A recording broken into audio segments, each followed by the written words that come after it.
Okay, welcome back to block number 5. This block is going to be all about where do I fit in terms of government and how much government do I want or how little government do I want. So let's jump in. Political parties, where do I fit in?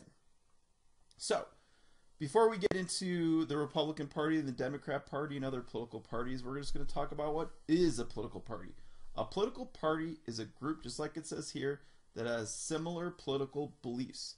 So if you have a certain view on maybe 5 issues and they're all kind of similar with somebody else, well, that's probably enough where you'd be able to get together and create your own political party.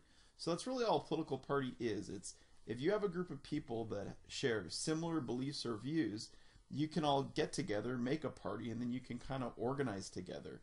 And that's going to be where we move into our next slide, the whole purpose of a political party. When America first became a country, we had 2 different groups, but there wasn't necessarily a political party. Political parties started when all of a sudden you had kind of those different ideas about government break out between some of these first Americans. And what political parties do is just like it says here, they give candidates advantage by essentially creating like a nationwide organization to assist with things like fundraising and campaigning. So the whole reason why political parties are around, especially in this day and age, has to do with the fact that if somebody wants to run for city council, if somebody wants to run for state government, if somebody wants to run for national government, even president, you probably aren't going to necessarily be able to get elected unless you join a party, because the party, if you join it, gives you the advantage of having a nationwide organization that can fundraise, that can get your name out there. And that's really, if you want to get elected, that's really the name of the game. You want to definitely let people know who you are, what your name is, and what your beliefs are. If political parties can help you do that, they've got the money, they've got the organization, and they can do it. I always have students that are just like, Mr. Russo, someday could I be president? And the first thing I tell them is, of course you could. However, to become president, you're going to have to get your face out there, right? So how are you going to do that? And the next question would be, are you a millionaire or a billionaire? In which case there's like, no. And then I'm just like, are you like YouTube famous where you have like 300 million followers and everybody knows who you are that way? And they're just like, no. And then the last thing I tell them is I'm just like, you're probably going to want to think about finding whatever political party that's closest to you and going to them, because they're going to be the ones that are going to be able to spend the money to essentially get your face out there and get your name out there. And then they're just like, so all I have to do is find out the political party that matches me and then they'll help me become president? And I'm like, yes, student, that's what you need to do. And they're just like, this country's great. And then the high five comes. So anyways, political parties, they essentially get your name and face out and are what help people get elected to office in our representative democracy. So, quick history of political parties. So, coming fresh off the Founding Fathers and them creating the government, we know we basically had kind of 2 groups that started to emerge. You had the Federalists and the Anti-Federalists. We're going to just very quickly look at the political parties that we've had on this side. So eventually the Federalists would have been under guys like Alexander Hamilton, right? But they eventually go on to change and rename themselves National Republicans, and eventually National Republicans change it to the Whigs. The Whigs was a interesting political party. How funny that they named their political party like after Whigs. The Whigs were a political party that was very open, and they took a lot of people's ideas in. They also it was also known as the Big Tent Party, meaning like everybody join our party. A lot of the reason why the Whigs were even a political party at all is because Andrew Jackson had been elected president, and the Whigs were kind of like the response to Andrew Jackson. So basically, if somebody didn't like Andrew Jackson, most likely they were Whig. And Whigs were a political party, and they even had some presidents that were elected. But eventually, the issue of slavery split the Whigs. Some of the Whigs were kind of for it, thought it should be protected. Other Whigs were against it. And ultimately, that led to eventually the Whigs being destroyed. Some of the Whigs that were left, or kind of the northern Whigs, are the ones that went on to found the Republican Party under Lincoln. Lincoln would have been like the very first Republican president. On a different path, would have been the Anti-Federalists. So we know Anti-Federalists like Jefferson and Madison. They eventually go on to be known as the Democratic Republicans. And then it is Andrew Jackson, like I mentioned earlier, that went on to just create the straight Democrat Party. Okay, so that brings us to where we are today with the Republican Party. The Republican Party is typically wanting lower taxes and less government. So Republicans just generally are wanting to keep government small and limited or more limited. And they're typically socially conservative. So if you throw out some social topics like the death penalty or abortion or guns rights, typically Republicans are going to fall more conservatively on those issues. Okay, and real quick, the other thing I would say is for the Republican Party, the symbol is the elephant. We'll talk a minute about how they got that name. Okay, so if you look at the next party, which is Democrats, Democrats typically are okay paying higher taxes, creating more government, and typically Democrats are socially liberals, so they'll fall down a little bit more liberally for an issue. I'll just like say the death penalty. That's an easy one. Typically Republicans want the death penalty put into place, versus a Democrat would want there to not be a death penalty, like a life-term prison sentence. So that's one example of where Republicans might fall here, or Republicans might fall there. There's a pretty funny video clip that I'll put on Google Classroom that kind of show you some of the other differences between Republicans and Democrats. The last activity you're going to do in Block 5, we're going to kind of see where you think you fall on the spectrum of government, and whether you think you're maybe would be more like of a Democrat, or maybe of a Republican, or maybe somewhere in between these, which we would call an independent as well. So that's kind of one of the last activities we're going to do. So, funny story about how the political parties got their name.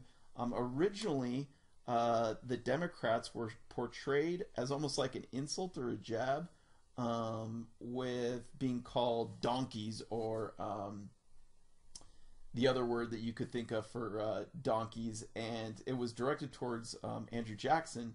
And Andrew Jackson pulled the old, you guys remember that scene in 8 Mile where Eminem takes what he knows people are going to say about him and he turns it and flips it back on him? Well, he does one of those moves. Andrew Jackson pulls an 8 Mile and takes the insult and embraces it. Donkeys are notoriously stubborn animals, and he basically says, yeah, that's what we Democrats are, we're stubborn, and he kind of wears it with a badge of pride. Later, there was a cartoonist who essentially, I forget exactly how it was, but basically like the donkey was supposed to be in the zoo scaring away all the other animals, and he had an elephant that stood up to the donkey that was not afraid of the donkey. I think the donkey was like dressed up as a lion or something. Anyways, this donkey with a lion's fur comes up and tries to scare the elephant, and all the other animals at the zoo run away, but the brave elephant is left over. And so the Republicans like that idea of like not being afraid to back down, and so that kind of stuck for their party. So that's where they get their symbols, and they're still around to this very day.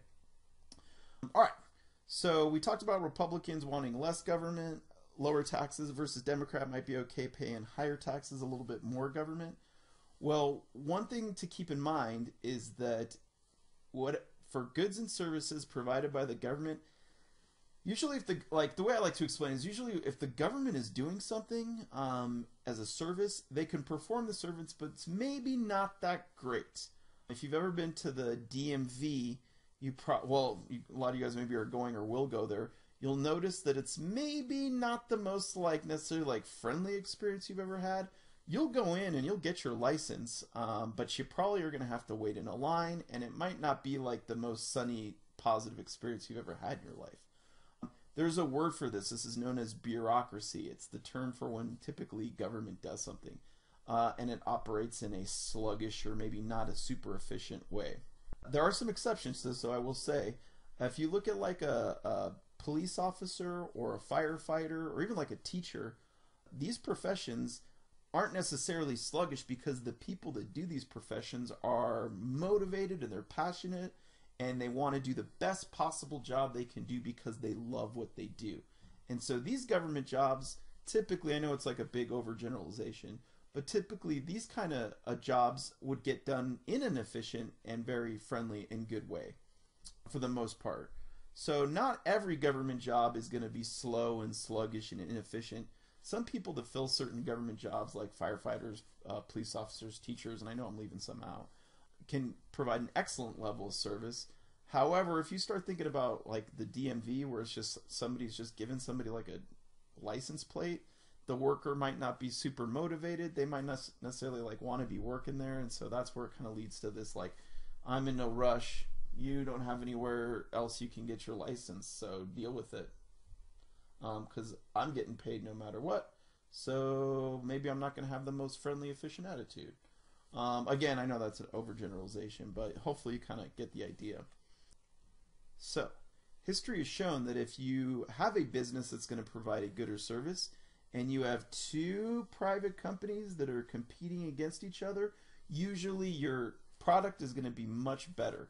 So I always use fast food. So if you've got like McDonald's over here and you've got Burger King over here, if McDonald's is given slow, sluggish service and it's not that great, people are just going to go over to Burger King and go there to get fast, friendly business. And then if McDonald's is smart, if that's starting to happen, then they're going to do their best to try and do fast, friendly, efficient service. So if you have those two companies competing against each other, ultimately your services are going to be kind of the opposite of this sluggish, right? They're most likely going to be quality, they're going to be fast, and they're going to be done cling, with a smile.